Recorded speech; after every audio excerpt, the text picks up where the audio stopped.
Hey guys, welcome to another video from Historic Militaria.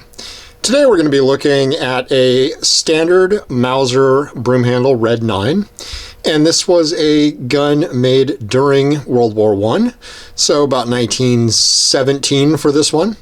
And this one is interesting because it is probably one of the very last ones made. Now, Mauser got a contract for 150,000 of these. They did not actually fill the entire contract from the Imperial German Army, so there's really no record of how many were made, but speculation has always been about 130,000. The interesting thing about this one is it is actually serial number 137,000. So this is a very high numbered one, and this goes to show that the Red 9 did actually almost fill the entire contract. So just adding to a little bit of what we know about the Red 9s. I really haven't seen a higher serial number than this one.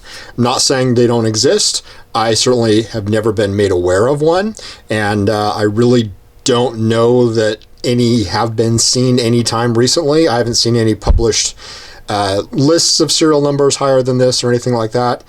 So just sort of gives you an idea that Mauser almost did fill that entire contract. This gun is a very standard Red 9. You've got your very standard Red 9 grips.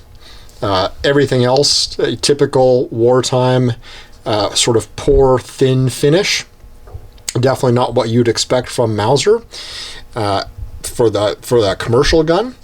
This is very much a military gun with the heavy machine marks. Even though you will see that on a lot of other Mauser guns, it's more decorative on those than on these. This one has got the standard front sight, and the standard for Red 9s anyway, 50 to 500 meter sight with your short extractor, your standard chamber marking, and everything else is very standard. Obviously, this one has seen a little bit of service. It is a very nice gun, looks to be an excellent shooter if you are so inclined. It has a grooved follower for the straight-cased 9mm Luger round. So really nothing out of the ordinary on this one, other than the serial number being so high. And as you can see, it's got your NS hammer with the serial number repeated a couple of times, with the last three of the serial number on the hammer as well. And pretty much on all the small parts, you're going to have the last 3 or 4 of the serial. Just kind of depends on the gun, depends what Mauser was doing at that time.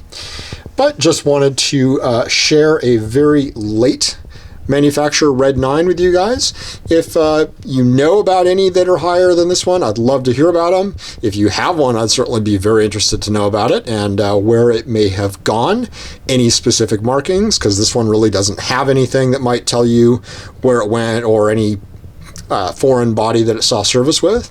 So as always, like and subscribe, leave a comment, and I love to hear from you, and thanks for watching.